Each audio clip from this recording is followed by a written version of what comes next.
हाँ जी, good afternoon. This is Ritu Ratewal and you are with let's crack NEET UG. हाँ जी बच्चों, कैसे हो? नीट पोस्टपोन करा दिया तुम लोगों ने, है ना? परेशान हो कि मैम नीट पोस्टपोन हो गए। नहीं होगा मैम, होगा मैम, क्या होगा मैम, हम मर जाएंगे। सो बधाइयाँ हो, नीट पोस्टपोन हो चुका है। उसके लिए एक अलग से वीडियो बनाएंगे। नीट पोस्टपोन हो चुका है और अब क्या करना है उसके लिए एक अलग से वीडियो बनाऊंगी। पर आज आप अभी इस वक्त पढ़ने के लिए आए हैं मियोसिस, तो चलो फिर मियोसिस पढ़ते हैं।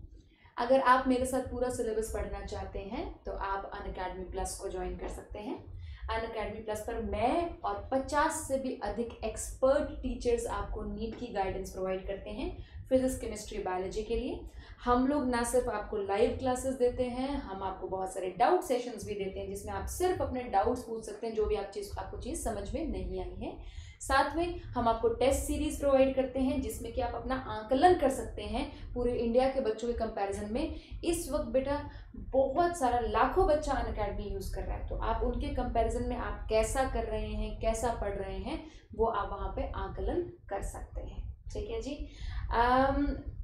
ये सब कुछ लेने के लिए, डाउट क्लासेस लेने के लिए, लाइव क्लासेस लेने के लिए, टेस्ट सीरीज लेने के लिए, सब कुछ बेस्ट चीज़ें जो आपको मिल सकती हैं नीट की प्रिपरेशन के लिए इस वक्त, जबकि ऐसा टाइम चल रहा है आप घर से बाहर भी नहीं निकलना चाहते हो, तो आपके घर पे आपको पढ़ाने के लिए टीचर्स आ रहे हैं ऑनलाइन के माध्यम से। आपको क्या करना है इन सब चीज़ों को लेने के लिए, बहुत ही कम प्राइसेस पे है। मैं आपको बता देती हूँ, आपको अनअकैडमी लर्निंग ऐप को डाउनलोड करना है। ठीक है जी। उसके बाद आपको गेट सब्सक्रिप्शन पर जाना है। उसके बाद आपको नीट एंड एम्स कैटेगरी में जाना है। फिर आपको इस तरीके से पूछेगा कितने समय के लिए आप सब्सक्रिप्शन लेना चाहते हैं। बेटा देखो, 1 साल का सब्सक्रिप्शन, 2 साल का सब्सक्रिप्शन, ये तीनों सब्जेक्ट के लिए है, ये किसी एक सब्जेक्ट की फीस नहीं है। ठीक है। सो 1 साल का 30,000 तीनों सब्जेक्ट्स के लिए और 2 साल का 36,000। अब इसको भी कम करने का तरीका है, यदि आप एक कोड डालते हैं, ये कोड मेरा गिफ्ट है आप लोगों के लिए। बहुत सारे बच्चे कहते हैं मैम हम अफोर्ड नहीं कर पा रहे हैं, तो आप ये कोड डालिए बेटा, ऋतु RITU, सिंपल मेरा नाम है RITU। ये कोड डालते ही आपको 10% ऑफ हो जाएगा। अब आपकी फीस होगी 12 मंथ्स की 27,000 रुपीज़ और ये 20 क्या कहते हैं 2 साल की 24 मंथ्स की सिर्फ 32,000 रुपीज़। ठीक है। आओ बच्चों मियोसिस पढ़ें। तुम माइटोसिस पहले ही सीख चुके हो मुझसे। अगर तुम्हें माइटोसिस नहीं आता है तो एक बार पहले माइटोसिस की क्लास लगाएंगे, फिर मियोसिस की क्लास लगाएंगे। परंतु अगर आपको माइटोसिस पढ़ के आए हैं तो मियोसिस की अब आप बिल्कुल क्लास समझ सकते हैं। ठीक है जी। सुनिए माइटोसिस के बारे में।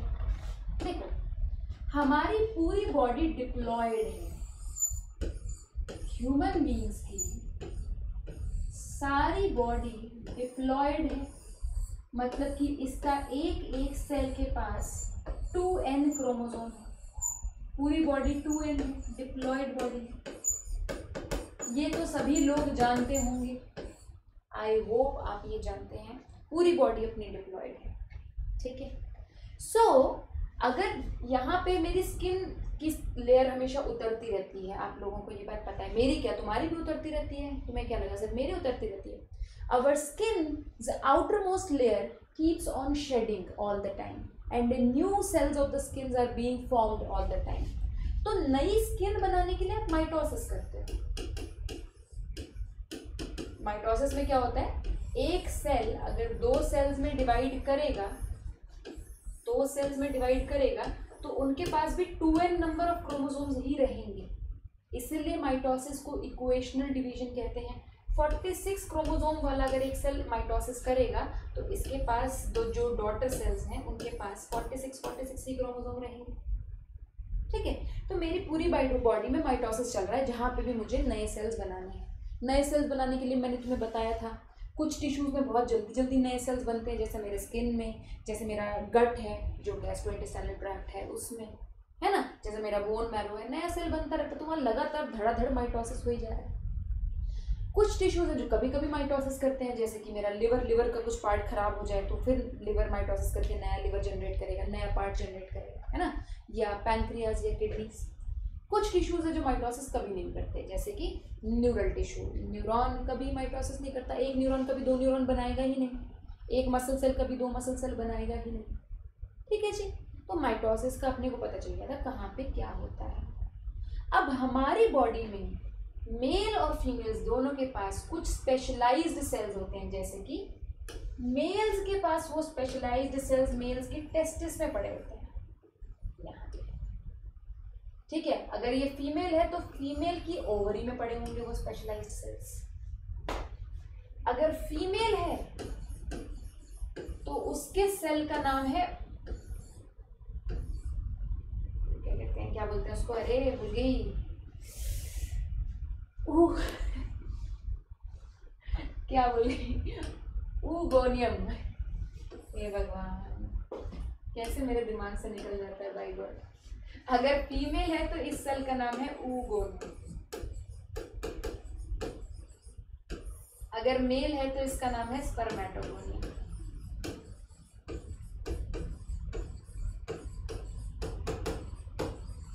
ये वो सेल्स हैं बेटा जो आगे जाके गैमीट्स बनाते हैं। तुम्हें पता है फीमेल बॉडी और मेल बॉडी जो है वो गैमीट बना रही है। कोई ऐसा बंदा तो नहीं तुम में से जिसका गैमीट प्रोडक्शन ना हो रहा हो। बेटा 13-14 साल की उम्र के बाद सबकी बॉडी में गैमीट फॉर्मेशन होता है। लड़कियों की बॉडी में एग बनता है और लड़कों की बॉडी में स्पर्म बनता है। तो बेसिकली oogoनियम से बेटा एक सेल बनता है माइटोसिस से प्राइमरी oocyte, और प्राइमरी oocyte से आगे बहुत सारे स्टेप्स के साथ एग बनता है, ठीक है जी। वैसे स्पर्मेटोगोनियम में मेल्स में प्राइमरी स्पर्मेटोसाइट बनता है माइटोसिस से, प्राइमरी स्पर्मेटोसाइट बनता है माइटोसिस से, और फिर प्राइमरी स्पर्मेटोसाइट से स्पर्म बनता है मियोसिस से, मियोसिस से। तो बेटा जी अब इतना हमने छोटी क्लासों में पढ़ा होता है कि जो एग होता है मेरे बच्चों वो 2n ना होकर n होता है, और जो स्पर्म होता है बेटा ये भी 2n ना होकर n होता है, सिर्फ ओनली n होता है, ठीक है जी। सो हमारी पूरी बॉडी तो डिप्लॉयड है, लेकिन हमारी बॉडी के जो गैमीट्स हैं, फीमेल में एग और मेल में स्पर्म, जो गैमीट्स हैं वो हमेशा n होते हैं, हैप्लॉयड होते हैं। क्यों हैप्लॉयड होते हैं ये भी तुम लोगों को पता है, क्यों? क्योंकि बेटा आगे जाके एग ने और स्पर्म ने मिलके, ये स्पर्म है ये भी n है, इन दोनों ने फ्यूज हो जाना है। फ्यूज होके इन्होंने एक बड़ा सा सेल बना देना है जिसे कहते हैं जाइगोट। जाइगोट 2n हो जाएगा दोबारा से, क्यों? n यहां से आया, n यहां से आया तो 2n हो गया। अब इस जाइगोट से पूरा ह्यूमन बीइंग बनेगा आगे जाके, कंप्लीट ह्यूमन बीइंग बनेगा, और वो कंप्लीट ह्यूमन बीइंग डिप्लॉयड है, ये कंप्लीट ह्यूमन बीइंग डिप्लॉयड है।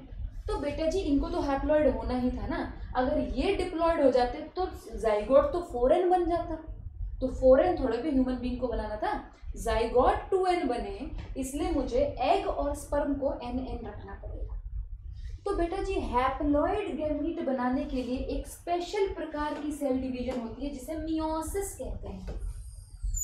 हैप्लॉयड गैमीट्स बनाने के लिए एक स्पेशल प्रकार की सेल डिवीजन होती है जिसे मियोसिस कहते हैं। मियोसिस सिर्फ आपको ओवरीज में देखने के लिए मिलेगी, प्राइमरी oocyte के अंदर देखने के लिए मिलेगी ताकि एग बन सके, और टेस्टिस में देखने के लिए मिलेगी मेल्स में, ठीक है, ताकि प्राइमरी स्पर्मेटोसाइट से स्पर्म बन सके, मियोसिस।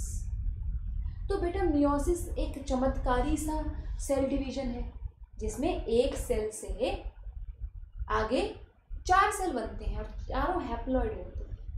तो आज हमें मियोसिस के बारे में पढ़ना है। तो मियोसिस के बारे में पढ़ने के लिए पहले से हम देख लेते तो हम बात करते हैं सेल साइकिल की। एक टर्म अब पढ़ते हैं cell cycle. Cell cycle, cell cycle के 2 फेज होते हैं। ये तो तुमने माइटोसिस में भी पढ़ा है, इंटरफेज होता है और एम फेज होता है कि नहीं? इंटरफेज होता है तैयारी, सेल डिवीजन की तैयारी, और यहाँ पे एक्चुअल सेल डिवीजन होता है। ऐसा तुम इसके लिए पढ़ चुके हो, माइटोसिस के लिए पढ़ चुके हो, है ना? अब मेरे बच्चों यहाँ पे एम फेज का मतलब मियोसिस होगा, यहाँ पे माइटोसिस था, यहाँ पे एम फेज का मतलब होगा मियोसिस। तो यहाँ पे मियोसिस की तैयारी होगी इंटरफेज में। सेल साइकिल के दो पार्ट्स है ना, इंटरफेज और एम फेज। तो इंटरफेज में तैयारी होगी, ठीक है जी, और एम फेज में एक्चुअल सेल डिवीजन होगा। और सेल डिवीजन कैसे होता है याद करो, तुम्हें नहीं आता तो मैं बता देती हूँ। एक सेल में सेल डिवीजन होता है, जैसे ये मान लो प्राइमरी oocyte है, इसके पास 2n न्यूक्लियस है, 2n न्यूक्लियस है। अगर इसमें मियोसिस होगा तो बेटा जी कैसे होगा, पहले इसमें 2 सेल्स बनते हैं, पहले 2 सेल्स बनते हैं, फिर उनसे आगे 2 सेल्स और बनते हैं इस तरीके से, और टोटल में 4 सेल्स बनते हैं बेटा, 4 सेल्स बनते हैं और चारों हैप्लॉइड होते हैं, चारों हैप्लॉइड होते हैं, ठीक है। तो मियोसिस इतना आसान नहीं है, मतलब आसान तो है ही है, समझने में भी आसान है, थोड़ा लंबा प्रोसेस है।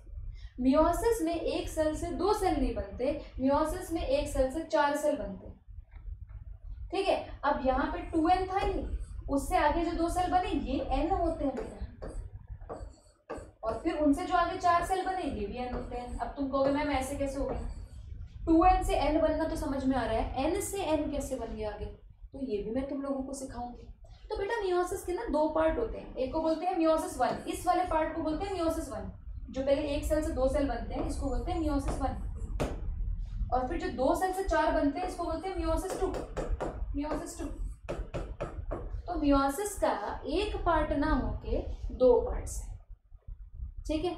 तो देखो 2 बार सेल अलग अलग हो गए, इसको क्या बोलते हैं, साइटोकाइनेसिस बोलते हैं। जब सेल सेपरेट हो जाए, साइटोप्लाज्म सेपरेट हो जाए 2 सेल्स के, साइटोकाइनेसिस बोलते हैं। तो एक बार साइटोकाइनेसिस यहाँ हो गया, एक बार साइटोकाइनेसिस यहाँ हो रहा है, तो 2 बार साइटोकाइनेसिस हो रहा है। अब बहुत सारे बच्चे नए होंगे, आप लोगों को नहीं पता कि साइटोकाइनेसिस का मतलब क्या होता है, कैरियोकाइनेसिस का मतलब क्या होता है, तो मैं आपको सिखा दूँगी, ठीक है। अब सिखाने ही लगे हैं तो सीख ही लेते हैं। आओ पहले इंटरफेस के बारे में सीख लेते हैं। इंटरफेस इसका एग्जैक्टली सेम होगा जैसा माइटोसिस का इंटरफेस है, एग्जैक्टली सेम एज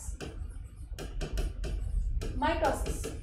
माइटोसिस का इंटरफेस आई होप आप लोग पढ़ के आए हो, यदि आप नहीं भी पढ़ के आए तो भी कोई बात नहीं, मैं सिखा दूंगी, ठीक है। थोड़ा सा इंटरफेस के बारे में बात कर लेते हैं।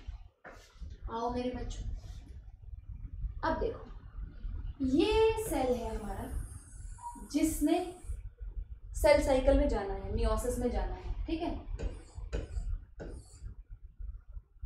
अब इसके पास क्या है, अब हम इसको 2 न्यूक्लियस से लेके 2 क्रोमोसोम से लेके चलेंगे। अरे 2 क्रोमोसोम है इसके पास, एक ग्रीन कलर का एक रेड कलर का, ठीक है, 2 होमोलोगस क्रोमोसोम है। अब इसमें क्या क्या चेंजेस आएंगे वो आप पढ़ते हैं, इंटरफेज में क्या चेंजेस आएंगे और फिर एम फेज में क्या चेंजेस आएंगे। देखो बेटा इंटरफेज के आगे फिर से तीन फेजेस होते हैं, कौन कौन से, G1 फेज, S फेज और G2 फेज। ये आप लोगों को याद होगा, मैंने माइटोसिस में कराया था, नहीं किया तो मैं दोबारा सिखा रही हूँ, कोई बात नहीं, चिंता मत करो। मान लो मैं ये सेल साइकिल बना रही हूँ पूरा, this is complete cell cycle, ठीक है। तो इसमें से एक्चुअल जो मियोसिस पार्ट है वो तो इतना से ही है, दिस इज मियोसिस, बाकी ये पूरा पार्ट इंटरफेज है, this complete part is interphase. Interface के सब पार्ट्स कौन कौन से बताए मैंने अभी, G1, S और G2। तो जिस सेल को मियोसिस करनी है वो सीधे डायरेक्टली मियोसिस नहीं करेगा, पहले वो G1 में जाएगा, तो भेज देते हैं इसको G1 में, जा भाई G1 में जा, ये जाएगा G1 में सीधा, ठीक है। फिर यहाँ से G1 से कूद के S में जाएगा, S से कूद के G2 में जाएगा, G2 से फिर मियोसिस में जाएगा, प्रॉपर मियोसिस करने का। तो जब ये G1 में कूदेगा तो इसके अंदर क्या क्या चेंजेस आएंगे, G1 में जब ये कूदेगा तो इसके अंदर क्या क्या चेंजेस आएंगे, वही एग्जैक्टली जो माइटोसिस में आते हैं। प्रोटीन सिंथेसिस होगी इसके अंदर, बहुत सारी प्रोटीन सिंथेसिस होगी, रेप्लिकेशन ऑफ सेल ऑर्गेनेल्स। मेरी बात सुनो,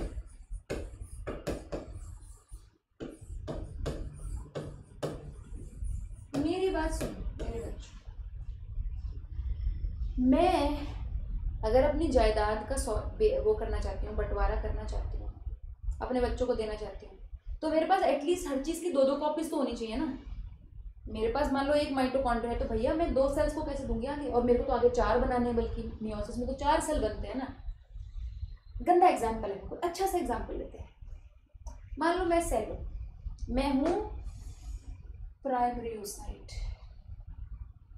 ठीक है, मुझे बनाने हैं 4 एग्स आगे, 4 एग्स नहीं, मान लो मैं तो एग्स भी मत बोलो यार, प्राइमरी स्पर्मेटोसाइट बोलो, मैं हूँ प्राइमरी स्पर्मेटोसाइट, मुझे बनाने आगे 4 स्पर्म बनेंगे मेरे से, 4 स्पर्म्स बनेंगे। तो भैया मेरे पास कम से कम माइटोकॉन्ड्रिया, एक माइटोकॉन्ड्रिया में 4 कैसे दूंगी भैया, मियोसिस होएगा मेरे अंदर, 4 सेल आगे मेरे से बनेंगे, तो मेरा माइटोकॉन्ड्रिया कम से कम 4 तो होना चाहिए, ताकि एक एक मैं सबको दे दूँ, समझ रहे हो।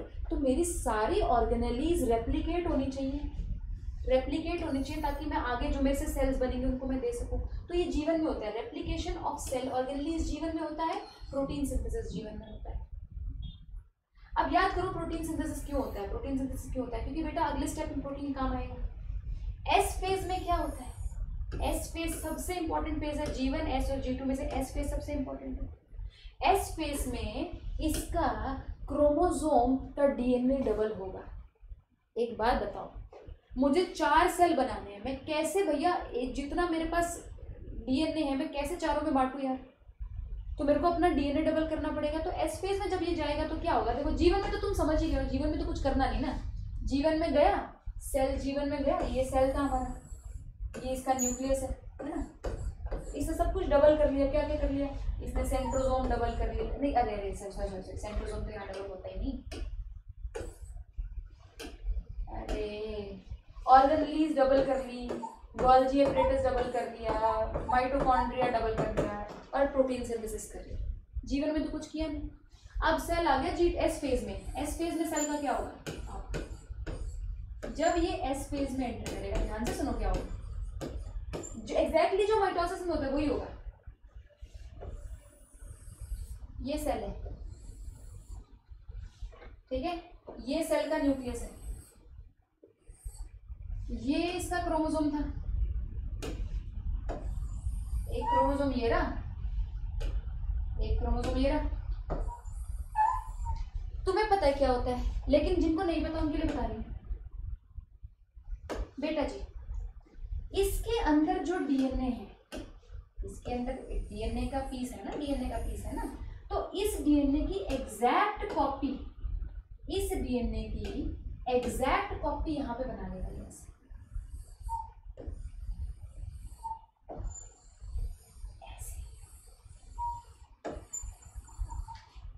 समझ में आया। अब देखो क्रोमोसोम का नंबर चेंज नहीं हुआ है, ये 2 क्रोमोसोम्स नहीं है, this is a single chromosome,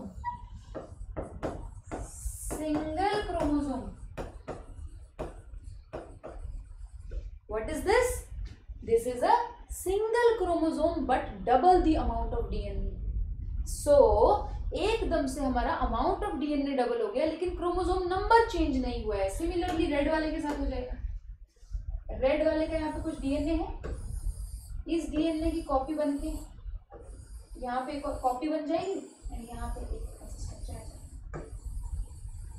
सो अभी पहले को मेरी बात सुन लो बच्चों, गलत मत करके आना ये वाली बात। एस फेज से पहले भी 46 क्रोमोसोम थे, एस फेज के बाद भी 46 क्रोमोसोम है,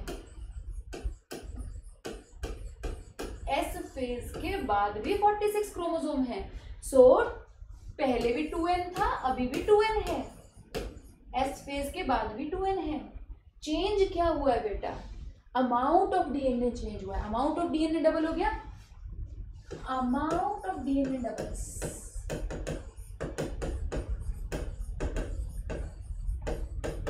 तो मतलब जो पहले 2C था वो अब 4C हो गया, amount of DNA, content of DNA double हो गया है, क्रोमोसोम डबल नहीं हुआ। तो तुमने कहा मैडम इसको 2 क्रोमोसोम क्यों नहीं माना, क्योंकि बेटा इनका सेंट्रोमियर 1 है, जब तक आपका सेंट्रोमियर 1 है तब तक जब तक रहेगा समोसे में आलू तब तक रहेंगी, क्या गाना था वो, जब तक रहेगा समोसे में आलू मरती रहेगी तुझ पे ये शालू। तो बेटा जब तक सेंट्रोमियर एक है तब तक एक ही क्रोमोसोम बोलेंगे, जब तक सेंट्रोमियर एक है तब तक एक ही क्रोमोसोम बोलेंगे। मीनवाइल तुम इनको एक अच्छा सा नाम दे दो, इनको तुम क्रोमेटिड्स कह सकते हो, इसको और इसको तुम क्रोमेटिड्स कह सकते हो, क्रोमेटिड। और जो क्रोमेटिड एक ही सेंट्रोमियर से बंधी हुई हो इन्हें सिस्टर क्रोमेटिड्स कहते हैं। क्या कहते हैं? सिस्टर क्रोमेटिड्स, जो एक ही सेंट्रोमियर से बंधी हुई है। अब देखो ये भी क्रोमेटिड, ये भी क्रोमेटिड, ये भी क्रोमेटिड, ये भी क्रोमेटिड, ये दोनों सिस्टर क्रोमेटिड, ये दोनों सिस्टर क्रोमेटिड, परंतु ये व्हाइट वाली और ये रेड वाली सिस्टर क्रोमेटिड नहीं हुई। ये क्या बोलेंगे इसको, इसको और इसको क्या बोलेंगे? Non sister chromatid. जो एक सेंट्रोमियर से बंधी हुई नहीं है वो नॉन सिस्टर क्रोमेटिड कहलाएगी, नॉन सिस्टर क्रोमेटिड। सो ये दोनों सिस्टर्स, ये दोनों सिस्टर्स, ये नॉन सिस्टर क्रोमेटिड। ठीक है जी, twice the amount of DNA हो गया, क्रोमोसोम नंबर सेम हो रहा। फिर ये G2 में जाएगा, एस फेज तो चलो मैंने बता ही दिया, ये जाएगा G2 में। G2 अच्छा एक और चीज रेप्लिकेट होती है एस फेज में, तुम लोगों को तो पता ही है, सारी ऑर्गेनेलीज जीवन में रेप्लिकेट नहीं होती, सारी ऑर्गेनेलीज जीवन में रेप्लिकेट नहीं होती, हालांकि मेजॉरिटी ऑफ ऑर्गेनेलीज जीवन में रेप्लिकेट हो जाती है। एस फेज में क्या रेप्लिकेट होता है? Centrosome replicates. सो क्वेश्चन क्या आता है यहाँ पे, डीएनए रेप्लिकेशन कहाँ पे होती है? एस फेज में। सेंट्रोसोम कहाँ रेप्लिकेट होता है? एस फेज में। अब G2 में आ जाओ, G2 में भी कुछ नहीं बेटा, प्रोटीन सिंथेसिस। जैसे जीवन में प्रोटीन सिंथेसिस था तो G2 में प्रोटीन सिंथेसिस होगी, प्लस कुछ ऑर्गेनेलीज जो जीवन और एस में रेप्लिकेट नहीं हुई हैं वो यहाँ रेप्लिकेट हो जाएंगी। Replication of mitochondria and chloroplast.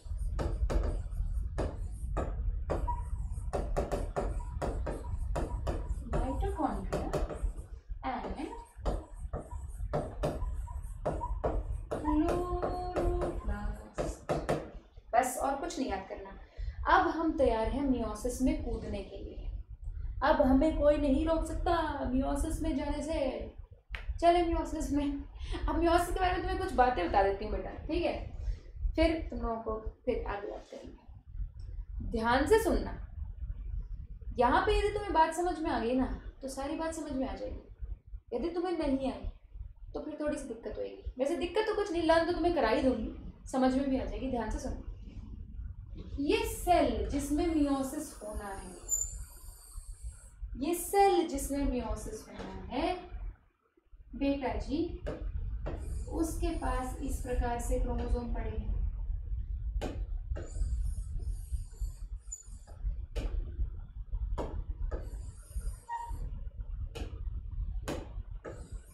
इस प्रकार से क्रोमोसोम पड़े।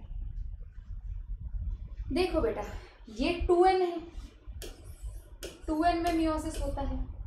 अब ये देखो मियोसिस 1 में क्या कराऊंगी मैं तुम्हें, मियोसिस 2 में क्या कराऊंगी, यहाँ पे समरी देख लो, ठीक है? फिर डिटेल में कर लेंगे कि मियोसिस 1 में क्या होता है, मियोसिस 2 में क्या होता है, ठीक है?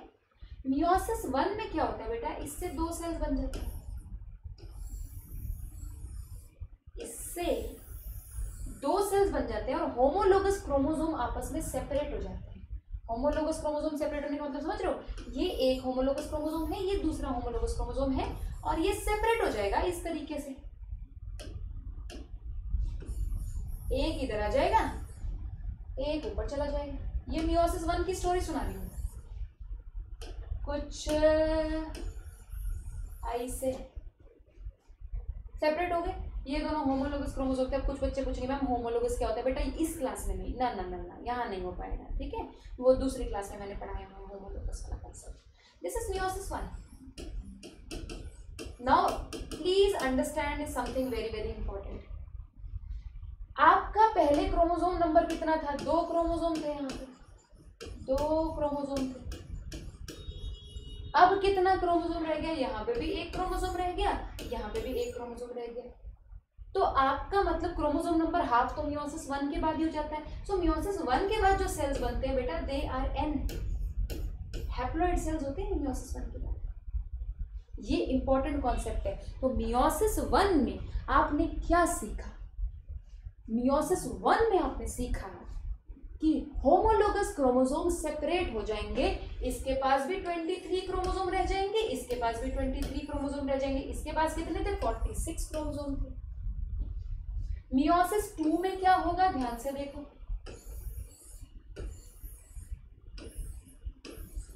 मियोसिस 2 में क्या होगा बेटा? जो माइटोसिस में होता है, अब याद करो माइटोसिस में क्या होता है।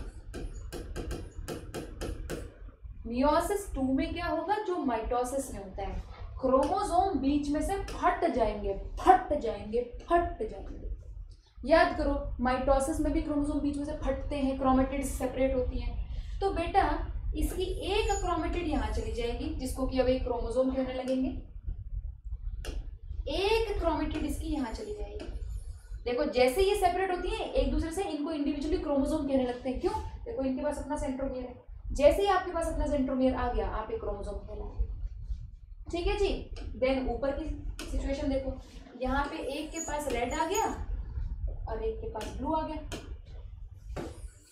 समझ रहे हो? अब देखो चमत्कार क्या है। चमत्कार ये है कि यहाँ पे भी n था और ये भी n है, इसके पास भी 23 क्रोमोसोम ही है। 23 क्रोमोसोम है, 23 क्रोमोसोम है, 23 क्रोमोसोम है। तो तू बोलोगे मैम ऐसे कैसे? यहाँ पे भी 23 है मैम, यहाँ पे भी 23 है। बेटा क्रोमोसोम तो सेम ही है ना नंबर। देखो ये एक ही तो क्रोमोसोम है ना, जब तक ये एक सेंट्रोमियर से बंधा हुआ है ये एक ही तो क्रोमोसोम है ना, और ये भी एक क्रोमोसोम है। But this chromosome has double the amount of DNA. So amount of DNA को तो हम काउंट कर ही नहीं रहे, हम तो क्रोमोसोम नंबर को काउंट कर रहे हैं। तो क्रोमोसोम नंबर यहाँ पे भी 23 है, यहाँ पे भी 23 है। तो तुम कहोगे मैम इससे तो मैम ये तो ऐसे हो गया वैसे हो गया। बेटा याद करो ये डबल हुआ था पहले, ये डबल था नहीं। कहाँ से शुरू की थी सेल ने अपनी जर्नी? याद करो। अरे सेल ने अपनी जर्नी कहाँ से शुरू की थी? देखो सेल ने अपनी जर्नी यहाँ से शुरू की थी ना। मान लो ये सेल है, ये ऐसा था ना, ऐसा था बेचारा।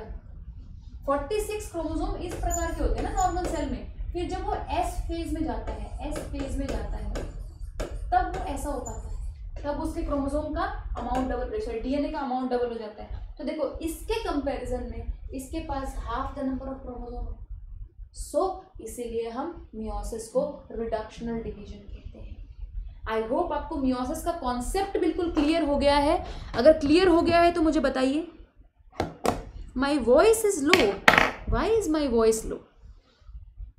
बताओ मुझे, कॉन्सेप्ट क्लियर हो गया है? Thank you Yashika. मनीषा सही कह रही हो आप। वॉइस लो बेटा, इससे ज़्यादा वॉइस नहीं हो पाएगी, सॉरी। ये मैक्सिमम है जो मैं कर सकती हूँ।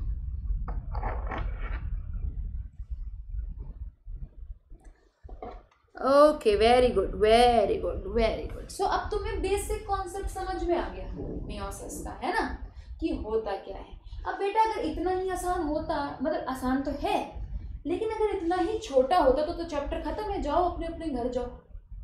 कुछ तो और चीज़ है जो मुझे पढ़ानी है। देखो बेटा मियोसिस 1 के स्टेप्स होते हैं। मियोसिस 1 में फिर से 4 स्टेप्स होते हैं। कौन कौन से? Prophase 1, metaphase 1, anaphase 1, telophase 1। ठीक है जी। एंड देन मियोसिस 2 में भी 4 फेजेस होते हैं। प्रोफेज 2, मेटाफेज 2, एनाफेज 2, टीलोफेज 2, जिसको हम पढ़ेंगे। कुछ नहीं है, आसान है। अब तुम्हें ये समझ में आ गया तो तुम्हें सब कुछ समझ में आ जाएगा। ठीक है, अच्छा अच्छा अच्छा, आओ पढ़ ले। एनसीईआरटी लेके आए हैं तो बात पढ़ लेते हैं थोड़ी देर। सुनो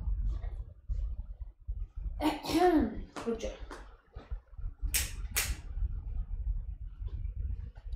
बढ़िया दिख रहा है ना? सही साफ दिख रहा है? अभी बढ़िया दिख रहा है। Meiosis involves 2 sequential cycles of nuclear and cell division। 2 cycles होते हैं meiosis में, meiosis 1 and meiosis 2, but only a single cycle of DNA replication। अब देखो मेरी बात सुनो, DNA replication एक बार हुई है, इधर देखो ध्यान से। DNA replication सिर्फ S फेज में हुई है, उसके बाद तो कोई DNA replication नहीं हुई। meiosis 1 के बाद तो कोई DNA replication नहीं हुई। है ना। तो बेटा एक बार जब मियोसिस स्टार्ट हो जाएगा तो कोई डीएनए रेप्लिकेशन नहीं होगी, ठीक है ना। मियोसिस 1 के बाद होगी ऐसा कुछ डीएनए नहीं, एक बार एस फेज में सिर्फ डीएनए रेप्लिकेशन होगी, only a single DNA replication will be there, okay. Then meiosis 1 is initiated after the parental chromosomes have replicated to produce identical sister chromatids. Sister chromatids किस में बनती हैं? S phase में, है ना। उसके बाद ही तो meiosis शुरू होगा। Meiosis involves pairing of homologous chromosome and recombination between them. ये मैंने तुम्हें नहीं समझाया अभी कि pairing of homologous chromosome क्या होता है और recombination क्या होता है, ये मैं तुम्हें meiosis 1 में समझाऊंगी। meiosis 1 में एक बड़ा तांडव नाच होता है, मैं तुम्हें सिखाऊंगी। 4 haploid cells are formed at the end of meiosis 2. तुम लोगों को पता है meiosis 2 के एंड में 4 haploid cells होते हैं। Meiotic events can be grouped under following phases. meiosis 1 में 4 phases मिलेंगे, प्रोफेज 1, मेटाफेज 1, एनाफेज 1, टेलोफेज 1। और meiosis 2 में 4 प्रोसेसेस मिलेंगे, प्रोफेज 2, मेटाफेज 2, एनाफेज 2, टेलोफेज 2। याद रखो कि meiosis 1 में हमेशा होमोलोगस क्रोमोसोम सेपरेट होते हैं और meiosis 2 में हमेशा क्रोमोसोम बीच में से फटते हैं, क्रोमेटिड्स सेपरेट होती हैं। ये बात याद रखने की। आओ शुरू करते हैं, अब किस बात की देरी है, प्रोफेज 1 शुरू करते हैं। देखो भाई लोग, प्रोफेज 1 एक बहुत लंबा फेज है, बहुत लंबा फेज है, ठीक है। प्रोफेज 1 से बच्चे बहुत डरते हैं। प्रोफेज 1 की वजह से कुछ बच्चे तो बायोलॉजी और नीट की तैयारी करना छोड़ने की कोशिश कर चुके हैं। मैंने बहुत मुश्किल से रोका, बेटा तुम रहने दो, क्या करोगे तैयारी छोड़ के, प्रोफेज 1 मैं समझा दूंगी। कहते नहीं मैम छोड़ देने दो, बहुत परेशान हो गए। इसमें कुछ परेशान वाली बात है नहीं, सिर्फ तुम्हें कुछ सीखना पड़ेगा, ठीक है। अगर तुम ध्यान से सुनोगे तो समझ में आ जाएगा, ऐसा कुछ है नहीं। सुनो प्रोफेज 1 में क्या होता है। प्रोफेज 1 में एक स्पेशल प्रकार की चीज होती है जिसे रिकॉम्बिनेशन कहते हैं।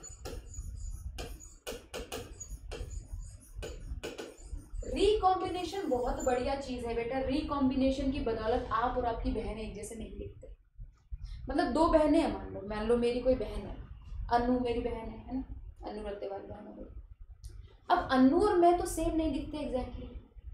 बेटा अगर रिकॉम्बिनेशन ना होता तो मैं अपनी बहन की जैसे एग्जैक्टली सेम दिखती।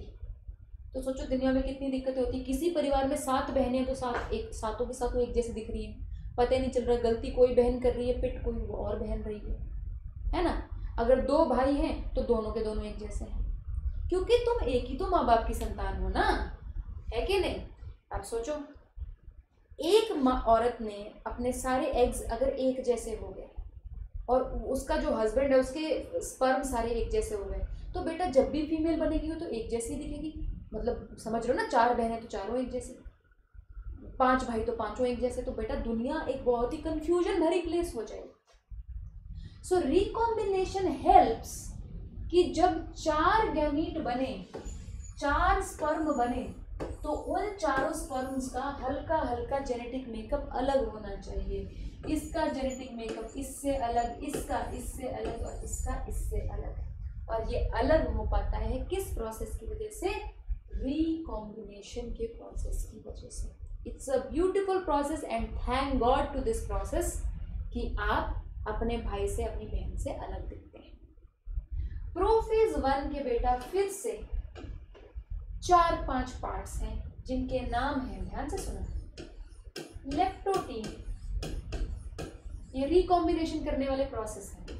जाइगोटीन, पैकीटीन,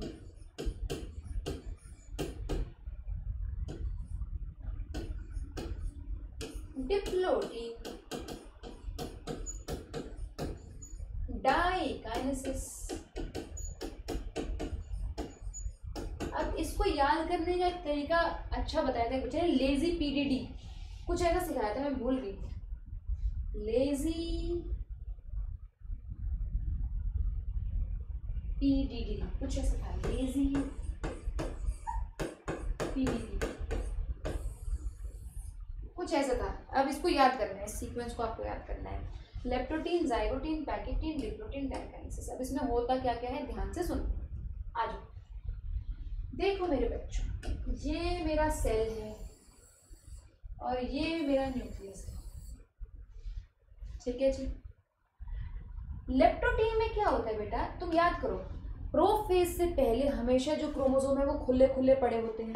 क्रोमोसोम प्रोफेज से पहले ऐसे पड़े होते हैं, लंबे लंबे क्रोमेटिन में पड़े होते हैं। They are not compact properly. ऐसा होता है ना, तुम लोगों को माइटोसिस वाले उसमें भी याद होगा। तो लेप्टोटीन में लपेटना है बेटा, लपेटो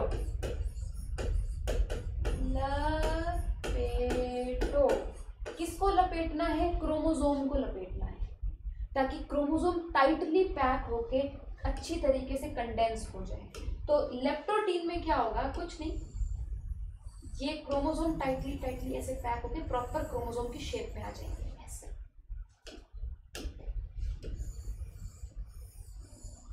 टाइटली पैक्ड हो गया क्रोमोसोम, ठीक है जी। और ये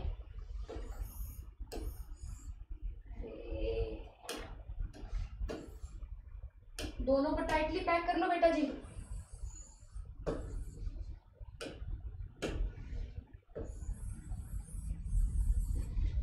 टाइटली पैक हो गए। लेप्टोटीन में कुछ नहीं होगा, both chromosomes are tightly packed, ठीक है जी। जाइगोटीन में, जाइगोट कैसे बनता है? जब दो चीजें पास आती हैं। जाइगोट में क्या होता है? स्पर्म और एग क्या कहते हैं, एग पास आता है तब जाइगोटीन बनता है। तो सॉरी, जाइगोट बनता है। तो वहां से हमें याद रखना है, जाइगोटीन में ये दोनों पास पास आके एक दूसरे के पास लेट जाएंगे। कैसे याद रखना है? जैसे जाइगोट में स्पर्म और एग पास पास आके लेट जाते हैं, वैसे ही जाइगोटीन में भी ऐसा ही होता है। आओ जाइगोटीन बना दें। ये सेल है, ये न्यूक्लियस है, और अब दोनों क्रोमोसोम्स पास पास आकर लेट गए हैं ऐसे।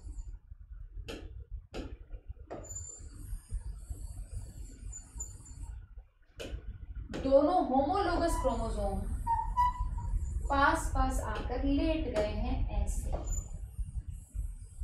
मेरे बच्चों, जाइगोटीन में होमोलोगस क्रोमोसोम्स पेयर,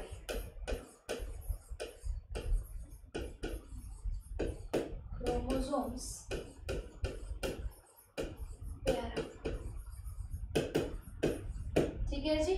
लेप्टोटीन में लिपटे थे, आप ऊपर अपने ऊपर लिपट गए थे, टाइट हो गए थे। जाइगोटीन में पास पास आ गए। और बेटा ये जाइगोटीन में जब पास आते हैं, इनके बीच में एक केमिकल कॉम्प्लेक्स बन जाता है। इनके बीच में एक केमिकल कॉम्प्लेक्स बन जाता है जो कि इनको होल्ड करके रखता है। इसे बोलते हैं साइनेप्टोनीमल कॉम्प्लेक्स, साइनेप्टोनीमल कॉम्प्लेक्स, जो कि इन दोनों को पकड़ के रखता है। इस स्टेज को, क्योंकि दोनों क्रोमोसोम्स साथ में बैठे हुए हैं, इस स्टेज को बाइवेलेंट भी बोलते हैं, बाइवेलेंट। और इस स्टेज को, क्योंकि यहाँ पे 4 क्रोमेटिड्स हैं, chromatid number 1, chromatid number 2, chromatid number 3 and 4, इसे टेट्राड भी कहते हैं, टेट्राड भी कहते हैं। सो जाइगोटीन में कुछ नहीं हुआ, दोनों क्रोमोसोम्स पास में आके लेट गए हैं, पेयर अप हो गए हैं। इसको पेयरिंग को, अच्छा, इस पेयरिंग के प्रोसेस को बोलते हैं साइनेप्सिस। इस प्रोसेस को बोलते हैं synapsis. So what is synapses? Please do not confuse it with synapse. Synapse कहाँ पढ़ा है तुम लोगों ने? दो न्यूरॉन्स के बीच में जो स्पेस होता है, इसको साइनेप्स बोलते हैं। तो साइनेप्स और साइनेप्सिस में कंफ्यूज नहीं होंगे। साइनेप्सिस क्या है? The process of pairing of 2 homologous chromosomes. इसमें जो कॉम्प्लेक्स बनता है साइनेप्टोनीमल कॉम्प्लेक्स, ठीक है जी। और इसको क्या बोलते हैं? बाइवेलेंट, क्योंकि 2 क्रोमोसोम है, या टेट्राड क्योंकि 4 वो है। लेकिन बाइवेलेंट या टेट्राड इतनी क्लियरली विजिबल नहीं है इस स्टेट में। नेक्स्ट स्टेट में ज्यादा क्लियरली विजिबल है। लेप्टोटीन जाइगोटीन हो गया, अब नेक्स्ट स्टेट है पैकिटीन। पैकिटीन में बाइवेलेंट और जो टेट्राड है वो बहुत ही क्लियरली विजिबल हो जाएगा। पैकिटीन या पैचिटीन बोलती हूँ मैं इसको, पैचिटीन। क्यों? क्योंकि इसमें पैचेस बनने वाले हैं। तुम देखोगे कैसे पैचेस बन जाएंगे। यहां पे एक्चुअल में रिकॉम्बिनेशन होगा।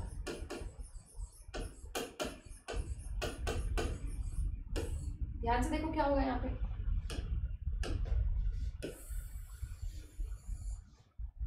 ये न्यूक्लियस है, इसमें होमोलोगस क्रोमोसोम की नॉन सिस्टर क्रोमेटिड्स में, होमोलोगस क्रोमोसोम की नॉन सिस्टर क्रोमेटिड्स एक दूसरे के ऊपर चिपक जाएंगी ऐसे।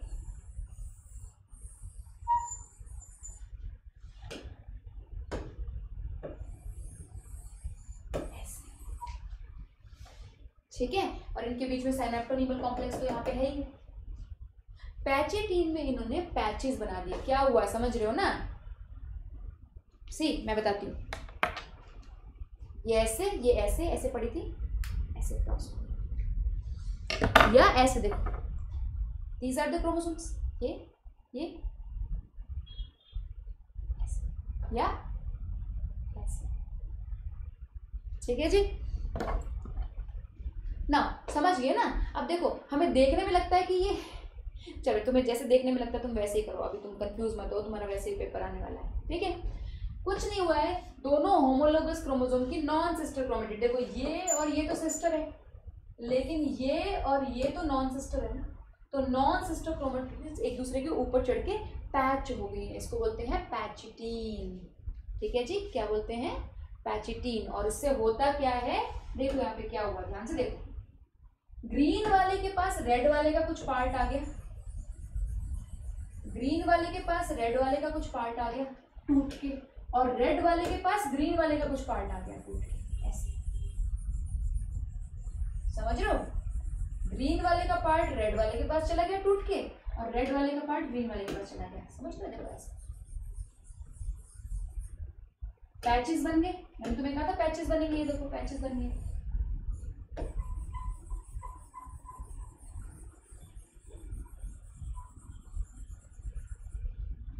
ठीक है, ऐसे पैचेस बन गए, तो इसलिए इसको बोलते हैं पैकेटीन, और यही रिकॉम्बिनेशन है। This is what recombination is. Recombination is exchange of genetic material, exchange of genetic material between non sister chromatids, between non sister chromatids. ठीक है जी, और ये ऐसे ही नहीं हो जाता, ये एंजाइमेटिक प्रोसेस है, एंजाइम का नाम है रिकॉम्बिनेज एंजाइम, रिकॉम्बिनेज एंजाइम। जहां पे ये रिकॉम्बिनेशन हो रही है वहां पे आपको रिकॉम्बिनेशन नोड्यूल्स नजर आने लगती हैं, जहां पे रिकॉम्बिनेशन की साइट है वहां पे आपको रिकॉम्बिनेशन नोड्यूल्स नजर आती है, माइक्रोस्कोप के नीचे से नोड्यूल जैसे स्ट्रक्चर नजर आता है। क्या ये समझ में आया है? बताओ मुझे, ये समझ में आ गया तो तुम्हें बहुत कुछ समझ में आ गया। जल्दी से बोलो मेरे बच्चों, बोलो। ये वाली बात समझ में आ गई है? ये वाली बात समझ में आ गई है? देखो यार, प्रोफेज 1 में तुम लोगों को लग रहा होगा मैम कहाँ की बात कहाँ पहुंचा दी यार आपने, क्या पढ़ रहे थे हम, क्या है? देखो यार, प्रोफेज 1 इतना लंबा है, प्रोफेज 1 के अंदर तुमको एक चीज करनी पड़ेगी जिसको बोलते हैं रिकॉम्बिनेशन ऑफ जेनेटिक मटेरियल, उसके बिना काम नहीं चलेगा। भगवान कसम बेटा, फेज 1 बहुत ईजी है, एनाफेज 1 बिल्कुल ईजी है, टीलोफेज 1 ईजी है, प्रोफेज 2 ईजी है, मेटाफेज 2 ईजी है, एनाफेज 2 ईजी है, टीलोफेज 2 ईजी है। बस ये वाली चीज प्रोफेज 1 वाली चीज पढ़ लो। देखो कुछ भी होने से पहले मैंने तुम्हें क्या कहा था, तुम सोच रहे हो मैम कहाँ पहुंच गए, है ना? मैंने तुम्हें क्या कहा था? मैंने तुम्हें ये कहा था कि मियोसिस 1 में बस ऐसे करके ये होमोलोगस क्रोमोसोम सेपरेट हो जाएंगे और फिर उनकी आगे क्रोमेटिड सेपरेट हो जाएगी। बेटा पर मैंने तुम्हें ये नहीं बताया था, ये पहले रिकॉम्बिनेशन करेंगे फिर सेपरेट होंगे एक दूसरे से। मियोसिस 1 में पहले रिकॉम्बिनेशन होगी इन दोनों की, फिर ये सेपरेट होंगे, ये नहीं बताया था मैंने। तो ये सेपरेट होंगे बेटा आगे जाके, लेकिन पहले थोड़ी सी रिकॉम्बिनेशन करनी पड़ेगी, पहले रिकॉम्बिनेशन करनी पड़ेगी। ठीक है, रिकॉम्बिनेशन करनी ही पड़ेगी। सुनो, प्रोफेज 1 के कितने स्टेप्स हैं? Leptotene, zygotene, pachytene, diplotene, diakinesis. Leptotene में क्रोमोसोम टाइट टाइट हो गए, लिपट गए। देन जाइगोटीन में आपस में पास में आके लेट गए, साइनेप्टोनीमल कॉम्प्लेक्स बन गया। देन पैचेटीन में, पैकाइटीन में दोनों क्रोमोसोम ने अपनी अपनी बाजू तोड़ के एक दूसरे को दे दिया। अब आसान है, देखो डिप्लोटीन में सेपरेट होने की कोशिश करेंगे, ठीक है, सेपरेट होने की कोशिश करेंगे। इधर देखो, डिप्लोटीन में ये सेपरेट होने की कोशिश करेंगे बेटा, ऐसे।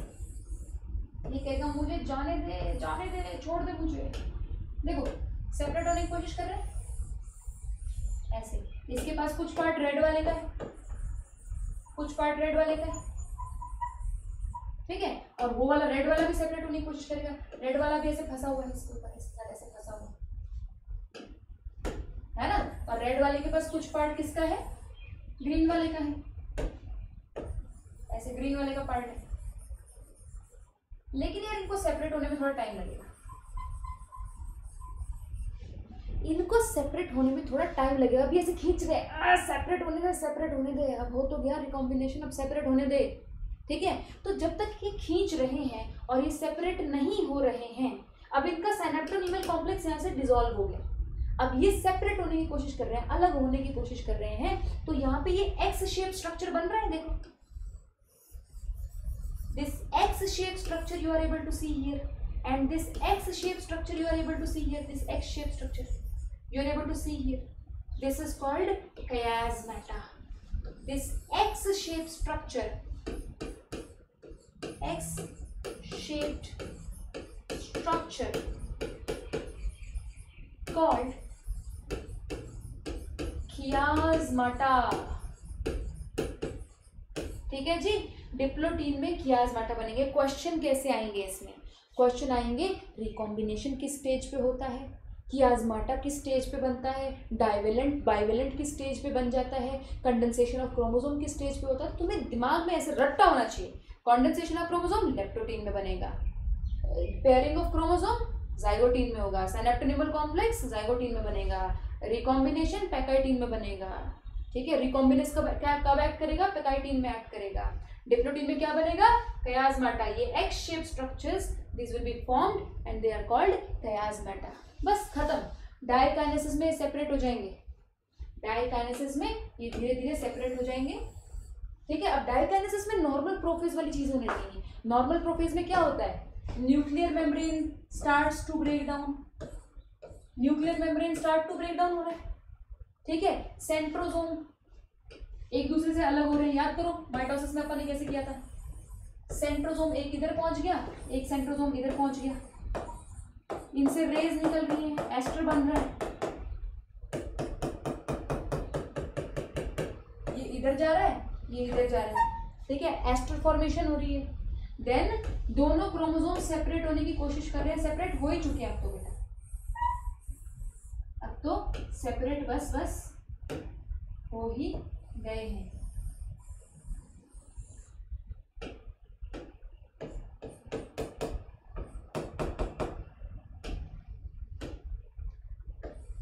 ऑलमोस्ट सेपरेट हो गए, लाइक दिस। इसके पास इस ग्रीन वाले का पार्ट है, ठीक है जी। क्या क्या होगा लास्ट में, प्रोफेज 1 के लास्ट में क्या क्या होगा, बिल्कुल वही चीजें होंगी जो प्रोफेज में नॉर्मली देखने के लिए मिलती हैं। क्या क्या होगा बेटा, देखो, nuclear membrane start to disappear,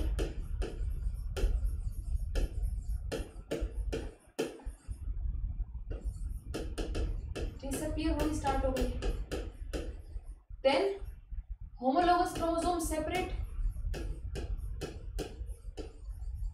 मतलब सेपरेट तो नहीं हुई, टर्मिनलाइजेशन ऑफ कियाज़माटा हो गया। सेपरेट तो नहीं हुए अभी, सेपरेट तो एंड में जाके होते हैं, टर्मिनलाइजेशन, कियाज़माटा बिल्कुल एंड में पहुंच गया, है ना। ये से खींच रहे अलग होने की कोशिश कर रहे हैं, तो बिल्कुल सेपरेट में यहाँ पे टच हो रखा है बस, है ना। टर्मिनलाइजेशन ऑफ कियाज़माटा, टर्मिनलाइजेशन ऑफ कियाज़माटा, ठीक है भाई लोग। अब क्या है, और ऑर्गेनेलीज डिसअपियर हो गई है, ऑर्गेनेलीज डिसअपियर हो गई है, डिसअपियर, ऑर्गेनेलीज डिसअपियर हो गई है। अब तो बेटा अब आसान है, अब बिल्कुल आसान है, बस इतना ही सीखना था। लेप्टोटीन में क्या होता है, पैचिटीन, जाइगोटीन में क्या होता है, पैचिटीन में क्या होता है, डिप्लोटीन में क्या होता है, डायकाइनेसिस में क्या होता है, बस इतना सीखना था। अब बहुत आसान है, अब बहुत आसान हो गया। अब देखो बेटा क्या होगा, इतना पढ़ ले पहले, इतना पढ़ ले एक बार, इतना पढ़ लेते हैं जितना किया आपने। चलो आओ पढ़ते। Prophase 1. Prophase of the first meiotic division is typically longer, more complex when compared to prophase of mitosis. भैया इतना ड्रामा कर दिया, longer और complex तो है ही। It has been, तुम देख रहे हो, अब तुम जब तुम NCERT पढ़ोगे तुम्हें एक एक लाइन समझ में आएगी, ऐसा नहीं होगा कि तुम्हें कोई चीज समझ में नहीं आएगी। Everything you will be able to understand। देखो, it has been further subdivided into following 5 phases based on chromosomal behavior: leptotene, zygotene, pachytene, diplotene, dikinase। अच्छा याद आ गया मेरे को, लेजी पैडी था, इसका न्यूमोनिक याद कर रही थी ना मैं, लेजी पैडी था। लेजी मतलब लेप्टोटीन और जाइगोटीन, पैडी मतलब पैचेटीन, डीडी डिप्लोटीन, डाइकाइनेसिस। ठीक है, अब देखो, during leptotene chromosome become gradually visible under the light microscope, क्योंकि टाइट हो रहे हैं तो वो दिखेंगे। द कॉम्पैक्टेशन ऑफ क्रोमोसोम, कॉम्पैक्टेशन होता है टाइट होना, समझ लो, कॉम्पैक्ट होना of chromosomes continuous through out leptotene. तो लेप्टोटीन में कुछ हुआ ही नहीं, कॉम्पैक्टेशन ऑफ क्रोमोसोम हुआ है।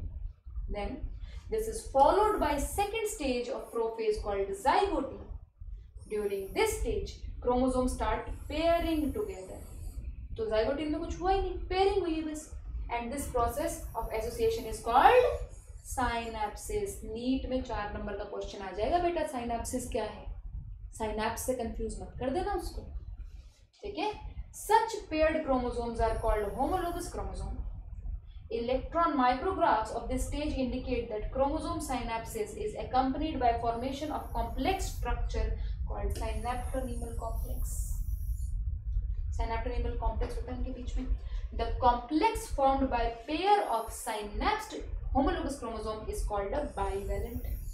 Paired chromosome को bivalent कहते हैं या tetrad कहते हैं। समझ लो, एक भी लाइन है इसमें जो तुम्हें ना समझ में आई, सब कुछ समझ में है ना, क्योंकि हमने पहले से पढ़ लिया है किसको क्या। वैसे ही देखो, बायोलॉजी ऐसे ही बनती है, एक एक स्टेप, धीरे धीरे एक एक स्टेप लेते हैं हम, तो बायोलॉजी हमारी बिल्ड होती है। इट्स लाइक अ ट्री, जितना तुम पानी दोगे पेड़ धीरे धीरे करके बड़ा होगा। तो हमने अपनी बायोलॉजी को ग्रो कराना है 1 साल के अंदर, ठीक है। अब से मैंने सोच लिया है, बहुत हो गया। जो 2021 के बच्चे हैं उनके लिए एक डेडिकेटेड बैच यूट्यूब पे भी चलाऊंगी, बहुत हो गया, ठीक है। 2020 वाले बच्चों, अब तुम्हारे पास सितंबर तक का टाइम है, तुम्हारा सिलेबस आराम से खत्म हो जाएगा, ठीक है। 2021 के बच्चों को अब पढ़ाई करने दो, मंडे ट्यूसडे वेंसडे उनकी क्लास लगाने दो मेरे को, ठीक है। सो मंडे ट्यूसडे वेंसडे उनको डिटेल में पढ़ाऊंगी, आराम आराम से, प्यार प्यार से बायोलॉजी उनकी बिल्ड करूंगी धीरे धीरे, ताकि जब तक वो 2021 में पहुंचे उनको लगे भगवान कसम बायोलॉजी में तो सब कुछ आता है। 2020 के बच्चों को भी ऐसा लगता है, ठीक है। ऐसे मत सोचो हमारे साथ बहुत बुरा हुआ। थर्सडे फ्राइडे सैटरडे तुम लोगों को पढ़ाया करूँगी, शॉर्ट वीडियोस बनाया करूँगी, 1 शॉर्ट वीडियोस बनाया करूँगी, ठीक है, रिवीजन कोर्स करना। सो एक एक चीज़ डिटेल में। और अगर तुम यही पूरा ईयर लॉन्ग कोर्स बिना किसी रुकावट के, बिना किसी देरी के, जैसे यूट्यूब पे तो कभी मेरी क्लास होती है कभी नहीं भी होती है, ठीक है, हालांकि मैं रेगुलर होने की कोशिश कर रही हूँ। देन अगर तुम्हें डाउट सेशंस चाहिए, अगर तुम्हें क्विजेस चाहिए, टेस्ट चाहिए, पूरी तैयारी तुम मेरे से पर्सनली बात करते हुए करना चाहते हो, तुम चाहते हो तुम क्लास के बीच जो क्वेश्चन पूछो मैं तुम्हें आंसर करूँ, तो तुम अनअकैडमी प्लस को ज्वाइन करो आज के आज, क्योंकि बैच में चला दिया है 2021 का, 15 दिन से चला हुआ है। ये कोड डाल के ही ज्वाइन करोगे RITU, ताकि तुम्हें 10% ऑफ हो जाए और तुम मेरी क्लासेस से कनेक्ट हो जाओ, ठीक है। अगर कोई दिक्कत आ रही है प्लस ज्वाइन करने में तो इस नंबर पर कॉल करो, सिर्फ प्लस ज्वाइन करने की क्वेरीज होंगी इसमें। आप कुछ पूछना चाहते हैं शेड्यूल के बारे में, कुछ नहीं समझ में आ रहा, तो इस नंबर पे कॉल करो। अगर आप ये मेरे YouTube वाले लेक्चर्स का, जो YouTube पे बच्चे हैं, अगर आप मुझसे क्वेश्चंस लेना चाहते हैं, आप पास्ट ईयर क्वेश्चंस देखना चाहते हैं, आप इसका PDF लेना चाहते हैं, तो और या आप मुझसे बात करना चाहते हैं, तो आप टेलीग्राम पे जाओ। टेलीग्राम पे, जिनको नहीं पता टेलीग्राम का ऐप होता है, डाउनलोड कर लो, उस पर लिंक डालो @ritulai। ये मेरा चैनल है, आपका अपना टेलीग्राम चैनल है, इसे ज्वाइन कर लो, ठीक है, इसमें मैं आपको सारी इन्फॉर्मेशन देती रहूँगी, आज क्या यूट्यूब पे पढ़ा रही हूँ, आज क्या प्लस पे पढ़ा रही हूँ, MCQs देती रहूँगी, PYQs देती रहूँगी, PDFs देती रहूँगी। ठीक है, आगे आ जाओ। अच्छा, बात हो रहा था बाइवेलेंट और टेट्राइड बन जाता है ना जाइगोटीन में। However these are more clearly visible at the next stage. मतलब बाइवेलेंट और टेट्राइड बन तो जाता जाइगोटीन में है, लेकिन विजिबल कब होता है? नेक्स्ट स्टेज में। The first two stages are relatively short lived compare to, short lived मतलब छोटी, compare to next stage which is very very long called pachytene. During this stage, bivalent chromosomes now clearly appear as tetrads. Tetrad situation बहुत clearly नजर आने लगती है pachytene में. क्यों? Cross over करना है तो सेपरेट तो होंगे एक दूसरे से. This stage is characterized by appearance of recombination nodules. जहाँ पे क्रॉसिंग ओवर होना है उस एरिया में recombination nodules नजर आएंगे. The site at which crossing over occurs between non-sister chromatids of a homologous chromosome. Crossing over is the exchange of genetic material between two homologous chromosomes. दो homologous chromosome की non-sister chromatids के बीच में crossing over होती है. Crossing over is a enzyme-mediated process. Enzyme is called recombinase. याद कर लो इसको. Crossing over leads to recombination of genetic material on the two chromosomes. Recombination between homologous chromosome is completed by end of पैकिटीन. पैकिटीन के and होते recombination भी खत्म हो जाएगा. Leaving the site of the chromosomes link at site of crossing over only. आगे आ जाओ. Diplotene में क्या होता है? chiasmata बनेगा. आओ देख लेते हैं. The beginning of diplotin is recognized by dissolution of synaptonymal complex.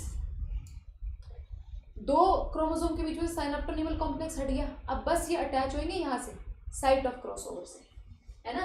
And the tendency of the recombined homologous chromosomes of the bivalents to separate. अब वो सेपरेट होने की कोशिश कर रहे हैं फ्रॉम ईच अदर, लेकिन साइट ऑफ क्रॉसओवर से सेपरेट नहीं हो पा रहे. These X shaped structures are called chiasmata, है ना. इन oocytes of vertebrates diplotin can last for years. The final stage of meiotic phase, dikinesis. हाय, इसमें क्या क्या होता है? टर्मिनलाइजेशन ऑफ chiasmata पहली बात होती है. देन फुली कंडेंस हो चुके हैं chromosome. Meiotic spindle is assembled. मैंने बताया था ना, जो सेंट्रोसोम सेपरेट हो रहे हैं वो मियोटिक स्पिंडल ही बनाने जा रहे थे. ठीक है. By the end of diakinesis the nucleolus disappears. सारी ऑर्गेनेल्स डिसअपीयर होना शुरू हो गई है and the nuclear envelope also breaks down. Dikinesis represents the transition to metaphase. Clear है? क्लियर है? 1 मिनट में पानी पी लेती हूँ, फिर उसके आगे कंप्लीट करते हैं. ठीक है.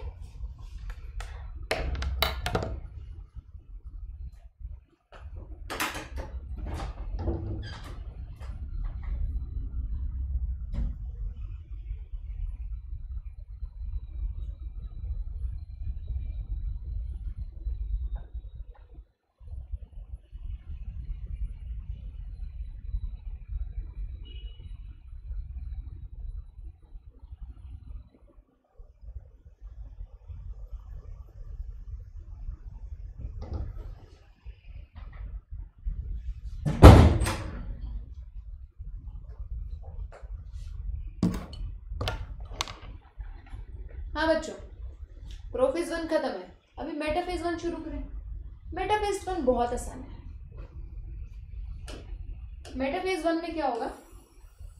ये मान लो सेल है, न्यूक्लियस तो टूट गया. प्रोफेज 1 में न्यूक्लियस टूट गया, है ना. अब क्या होगा? यहाँ से सेंट्रोसोम, यहाँ पे सेंट्रोसोम है, सेंट्रोसोम के अंदर सेंट्रियोल है, यहाँ पे भी सेंट्रोसोम है, यहाँ पे भी सेंट्रियोल है. वो लंबा लंबा फाइबर्स फेंकेगा, क्रोमोसोम को पकड़ने के लिए. क्रोमोसोम मछली की तरह है, उसको पकड़ने के लिए जाल बिछाएगा. इस फाइबर को क्या बोलते हैं? Spindle fibre. स्पिंडल फाइबर, ठीक है जी. स्पिंडल फाइबर प्लस सेंट्रोसोम सब मिला के स्पिंडल एपरेटस कहलाता है. ये क्या करेगा? अब ये क्रोमोसोम को पकड़ेगा, होमोलोगस क्रोमोसोम्स को सेपरेट करेगा. तो होमोलोगस क्रोमोसोम पहले बीच में आके लेट जाएगा, है ना. होमोलोगस क्रोमोसोम ऐसे बीच में आके लेट जाएगा.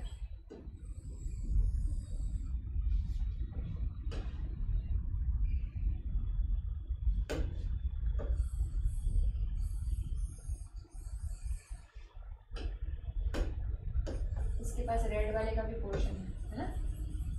सिमिलरली इधर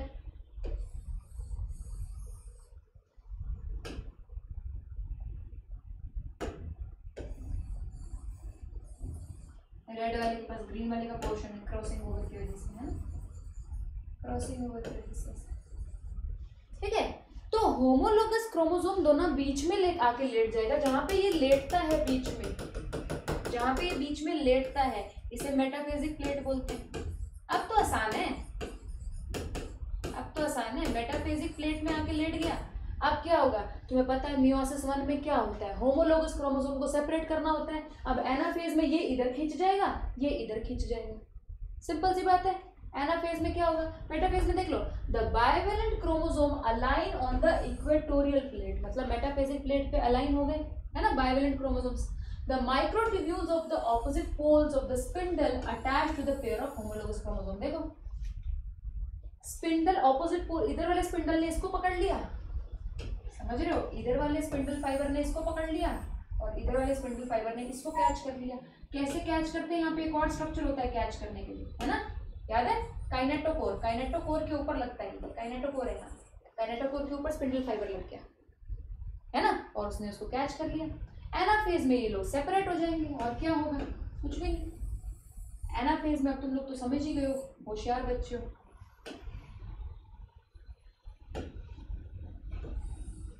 एनाफेज में ये बेचारे ऐसे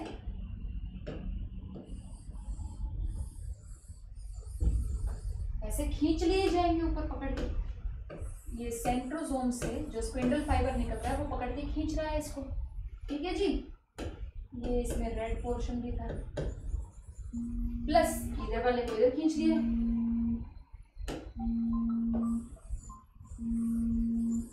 इधर वाले को इधर खींच लिया, ऐसे खींच रहा है ना, कोई दिक्कत तो नहीं है।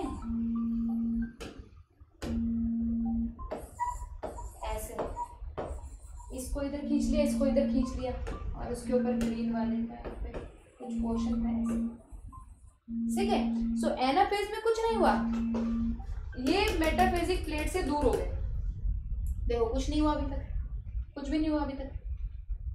प्रोफेज में तुमने पढ़ लिया था क्या हुआ, प्रोफेज में सारी रिकॉम्बिनेशन हो गई थी, है ना। रिकॉम्बिनेशन के लिए हमने स्टेप्स किए थे, leptotene, zygotene, pachytene, diplotene, diakinesis, recombination हुई थी प्रोफेज 1 में सारी। मेटाफेज 1 में होमोलोगस क्रोमोसोम साथ आके लेट गए हैं मेटाफेजिक प्लेट पे, और एनाफेज 1 में सेपरेट हो गए हैं, ऐसे सेपरेट हो गए, ठीक है। टीलोफेज 1 में क्या होगा, टीलोफेज 1 में क्या होगा बेटा, कुछ नहीं, अलग होने की तैयारी। ये सेल ऐसे बन जाएगा, सेल इस तरीके से बन जाएगा। यहाँ पे टीलोफेज हमेशा किसका उल्टा होता है, मैंने तुम लोग को सिखाया हुआ है, टीलोफेज किसका उल्टा होता है, प्रोफेज का उल्टा होता है। तो जो प्रोफेज में हुआ तो उससे उल्टा हो जाएगा। प्रोफेज में न्यूक्लियर मेम्ब्रेन टूटी थी तो यहाँ पे न्यूक्लियर मेम्ब्रेन बनने लग गई, ठीक है जी। प्रोफेज में ऑर्गेनेलीज डिसॉल्व हुई थी तो यहाँ पे ऑर्गेनेलीज दिखने लग गई, ठीक है। यहाँ पे जो क्रोमोसोम है ये डीकंडेंस होने लग जाते हैं, क्योंकि प्रोफेज में कंडेंस होते हैं तो यहाँ पे डीकंडेंस होने लग जाते हैं इस तरीके से। लेकिन ध्यान से सुनो, टीलोफेज 1 में ज्यादा भी डीकंडेंस नहीं होंगे, chromosomes do not decondense completely. क्यों, क्योंकि इनको पता है कि इनको अभी मियोसिस 2 भी तो करना है।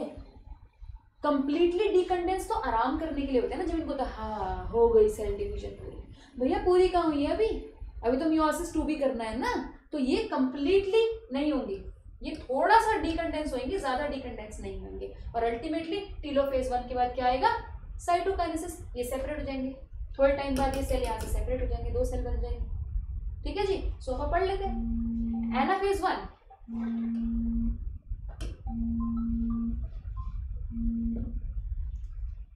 the homologous chromosomes separate while sister chromatids remain associated। किसी को कोई कंफ्यूजन ना हो बच्चों, एनाफेज में सिस्टर क्रोमेटिड्स कभी भी सेपरेट नहीं होती हैं, सिस्टर क्रोमेटिड्स साथ जा रही हैं, sister chromatids are going side by side, there is no separation of sister chromatids, there is separation of homologous chromosomes, ठीक है जी। Telophase 1, the nuclear membrane and nucleus reappear, nucleolus reappear, ये सब कुछ रीअपियर होने लग जाएगा जो प्रोफेज में खत्म हुआ था, है ना। Cytokinesis follows and this is called dyad of cells. 2 cells बन जाएंगे साइटोकाइनेसिस के बाद, उसको बोलेंगे dyad of cells. Although in many cases the chromosomes do undergo some dispersion. Dispersion मतलब ढीला पड़ना, कॉम्पैक्ट से उल्टा होना. They do not reach the extremely extended state of interphase nucleus. मैंने अभी क्या सिखाया, ये सिखाया कि क्रोमोसोम पूरी तरीके से ढीले नहीं पड़ रहे हैं बिकॉज उन्हें पता है मियोसिस 2 करनी है अभी. The stage between the 2 meiotic divisions is called interkinesis. Please understand, meiosis 1 और मियोसिस 2 के बीच में जो स्पेस होगा उसको इंटरकाइनेसिस कहेंगे. इंटरकाइनेसिस को कंफ्यूज नहीं करेंगे इंटरफेस से. इंटरफेस यहाँ पे होता है, मायोसिस 1 से पहले होता है इंटरफेस. इंटरफेस के 3 पार्ट्स हैं, G1, S, G2. सेल पहले इंटरफेस में जाता है, पहले G1 में जाता है, फिर S में जाता है, फिर G2 में जाता है, फिर मियोसिस 1 में जाता है, फिर मियोसिस 2 के बाद इंटरकाइनेसिस बीच वाला, फिर इंटरकाइनेसिस से मियोसिस 2 में जाता है. Am I clear? मियोसिस 2 पे चले now, which is very easy, which is very easy. अभी तक क्लियर है बिल्कुल?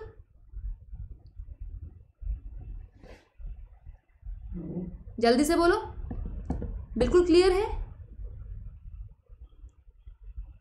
आज बेटा एनसीईआरटी पढ़ लेना इसकी जाके, सच्ची कह रही हूँ, भगवान कसम, आज इसकी एनसीईआरटी पढ़ लोगे ना, भगवान कसम कह रही हूँ, एक भी क्वेश्चन गलत नहीं होगा. नीट में एक भी क्वेश्चन गलत नहीं होगा माइटोसिस मियोसिस से. अगर तुमने ये वीडियोस ध्यान से देख ली, उसके बाद एनसीईआरटी पढ़ ली, उसके बाद इसके एमसीक्यू सॉल्व कर लिए और उसके बाद पास्ट ईयर क्वेश्चंस लगा लिए. कुछ बच्चों को डर लगता है कि बहुत मैम न्यूमेरिकल आते हैं, न्यूमेरिकल मैम न्यूमेरिकल आते हैं, न्यूमेरिकल. बेटा न्यूमेरिकल में क्या है, अगर तुमको कॉन्सेप्ट पता चल गया तो न्यूमेरिकल तो बहुत ही क्लियर है तुम्हारे लिए. बाकी मैं तुम्हारी प्रैक्टिस करने के लिए एक छोटा सा वो बना सकती हूँ, क्लास बना सकती हूँ.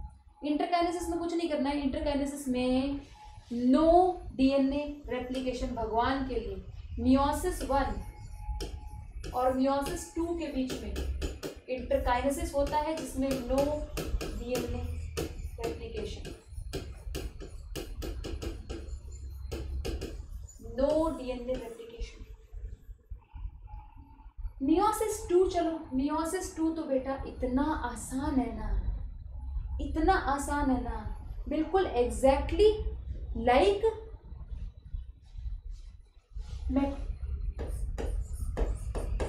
Meiosis 2, exactly like mitosis.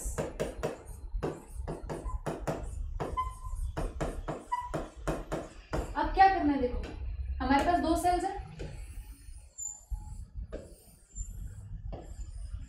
हमारे पास 2 सेल्स हैं, डायड बना था. अब इसमें मियोसिस 2 करनी है.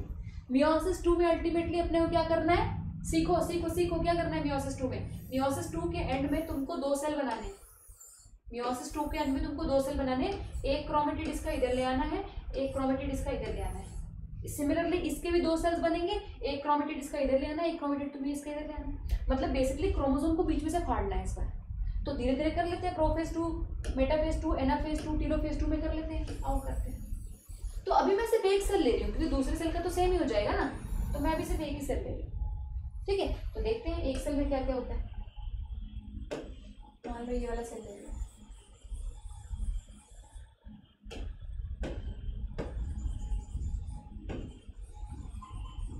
ठीक है. प्रोफेज 2 बिल्कुल माइटोसिस के प्रोफेज की तरह. Nuclear membrane starts to disappear, nuclear membrane यहाँ से डिसअपियर होना शुरू हो जाएगी इस तरीके से.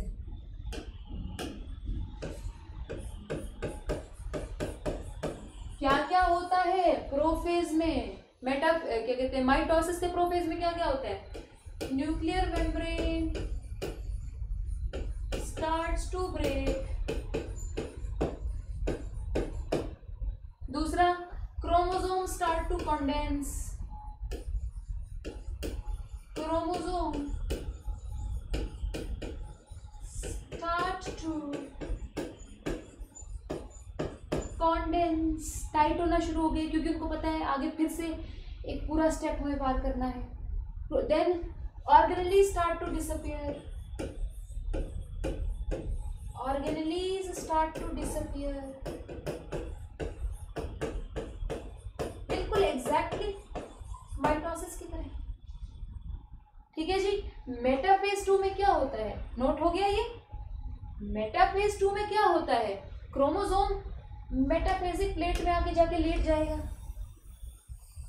ये सेल है, ये मेटाफेजिक प्लेट है।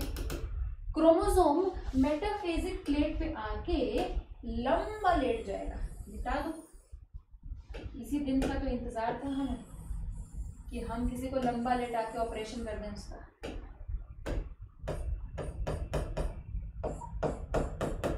और क्या होगा, सेंट्रोसोम अपने मकड़ी जैसे जाल इसके ऊपर लगा देंगे, स्पिंडल फाइबर से इसको अटैच कर देंगे ऐसे, काइनेटोकोर से, है ना, यहाँ पे काइनेटोकोर है, काइनेटोकोर से अटैच कर देंगे। मेटाफेज में कुछ नहीं है, ये बीच में आके लेट जाएगा, न्यूक्लियर मेम्ब्रेन तो वैसे ही डिसअपियर हो गई है, इसने अटैच कर दिया। एनाफेज में क्या होगा, एनाफेज 2 में ये सेपरेट हो जाएगा, फट जाएगा।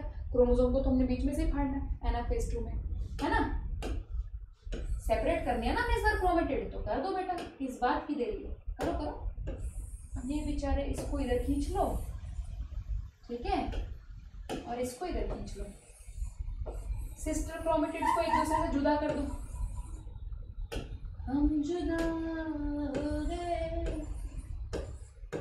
देखो बेटा, ऐसे सेपरेट हो गया ये। मेरी बात सुनो,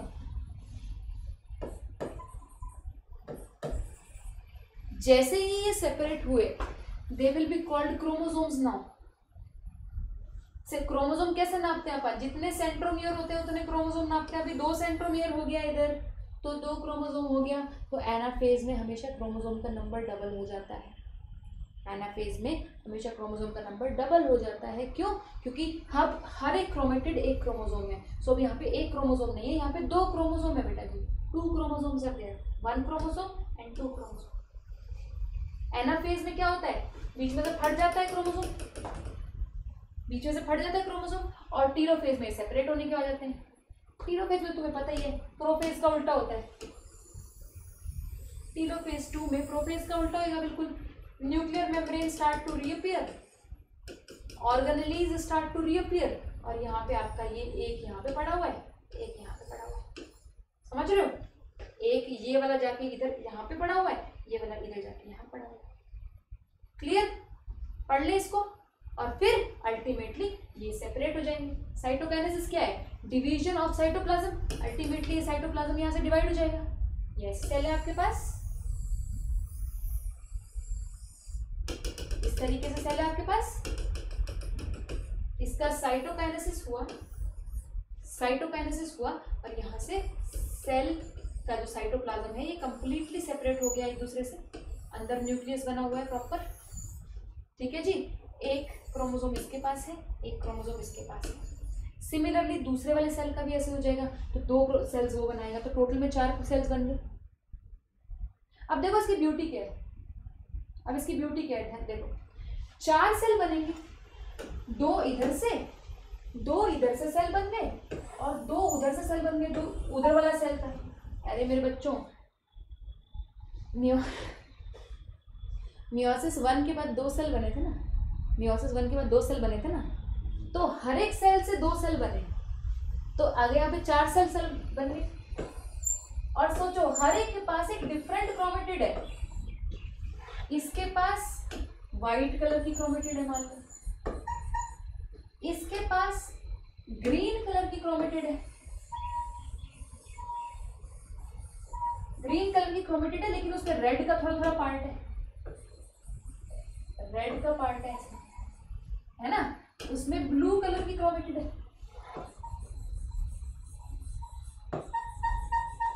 है ना, और इसमें रेड कलर की क्रोमेटिड है।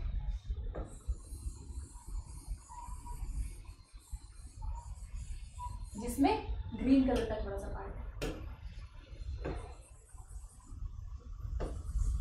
तो ये 4 स्पर्म बने तुम्हारे, 4 स्पर्म बने, और चारों स्पर्म्स का जेनेटिक मेकअप डिफरेंट है एक दूसरे से।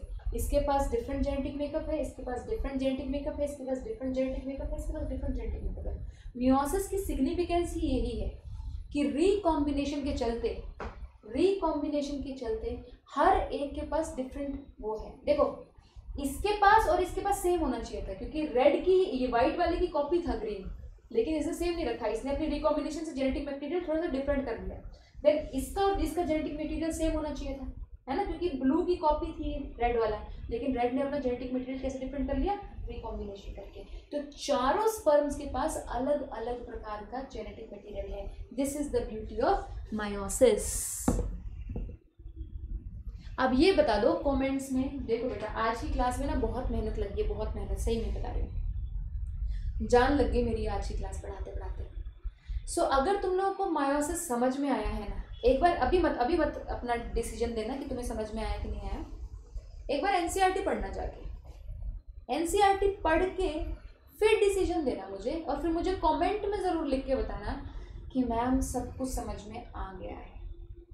एक साइड वीडियो खोल के रखना मेरी, एक साइड एनसीईआरटी रखना, और फिर साथ साथ में पढ़ते जाना। और अगर समझ में आ जाए तो प्लीज़ कमेंट करना, मुझे बहुत अच्छा लगेगा ये जान के कि तुम्हें समझ में आ गया है सब कुछ। ठीक है, वीडियो को लाइक कर देना अगर तुम्हें अच्छी लगी है वीडियो, चैनल को सब्सक्राइब कर देना ताकि तुम्हें नोटिफिकेशन आ जाए, और अगर पूरा सिलेबस पढ़ना चाहते हो तो प्लस पे मुझे ज्वाइन करो और ये कोड डालो। चलो पढ़ लेते हैं हम। Prophase 2, meiosis 2 is initiated immediately after cytokinesis। अच्छा ये तो शुरू से आ गया ना, प्रोफेज 2 में क्या होता है अब तुम लोगों को ये पता है। In contrast to meiosis 1, meiosis 2 resembles the normal mitosis। ठीक है जी, the nuclear membrane disappears by the end of prophase 2। देखो प्रोफेज 2 में कुछ नहीं हुआ था, nuclear membrane disappears, organelles disappear, chromosomes become compact। Prophase 2 में तो कुछ अलग से कुछ हुआ नहीं है ना। मेटाफेज 2 में वो बीच में आके लेट गया था chromosome. At this stage the chromosome align at the equator and the microtubules from the opposite poles of the spindle get attached to the kinetochore of sister chromatids. Anaphase में वो फट जाता है बीच में से। Anaphase 2 it begins with the simultaneous splitting of the centromere, split हो जाता है बीच में से, of each chromosome which was holding the sister chromatid together allowing them to move towards opposite poles. Telophase 2, meiosis ends with telophase 2 in which the two group of chromosomes once again get enclosed by nuclear envelope। Telophase is always opposite to prophase, nuclear membrane reappears, cytokinesis follows resulting in the formation of tetrad of cells, 4 haploid daughter cells।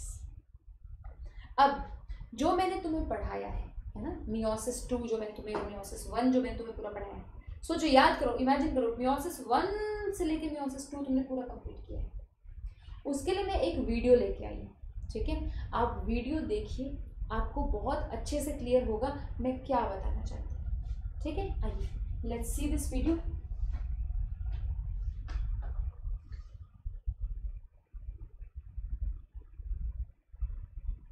ये देखो ये prophase 1 है, ये metaphase 1, ये anaphase 1, ये telophase 1।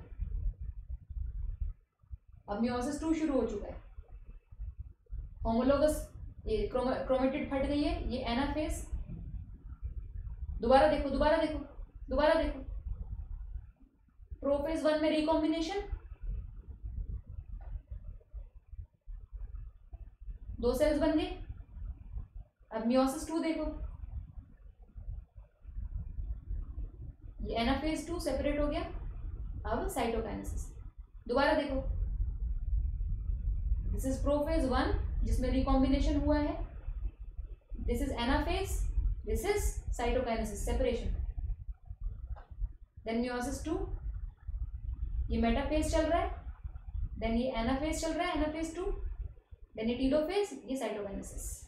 Clear? आई hope आप लोगों को बहुत ज़्यादा मज़ा आया है, आई होप आप लोगों को बिल्कुल क्लियर है। एक बार एनसीईआरटी पढ़ो, कोई डाउट्स होंगे वो भी कमेंट सेक्शन में लिखो, और अगर कोई क्वेरीज है वो भी कमेंट सेक्शन में लिखो, कोई बताना चाहते हो कि मैम समझ में आ गया वो भी कमेंट सेक्शन में लिखो। Thank you so much, I will see you. अच्छा नेक्स्ट मैं तुम्हारे लिए एक बहुत ही इंटरेस्टिंग टॉपिक लेके आई हूँ, मंडे से पढ़ेंगे हम लोग वो ह्यूमन फिजियोलॉजी में से आप लोगों को पता है कि डिसऑर्डर्स पे बहुत क्वेश्चंस आते हैं नीट में, डिसऑर्डर्स पे क्वेश्चन आते हैं नीट में।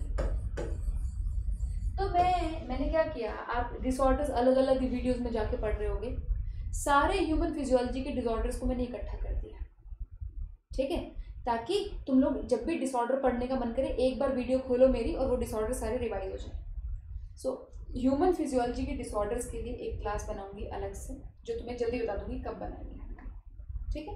चलो मिलते हैं, थैंक यू सो मच।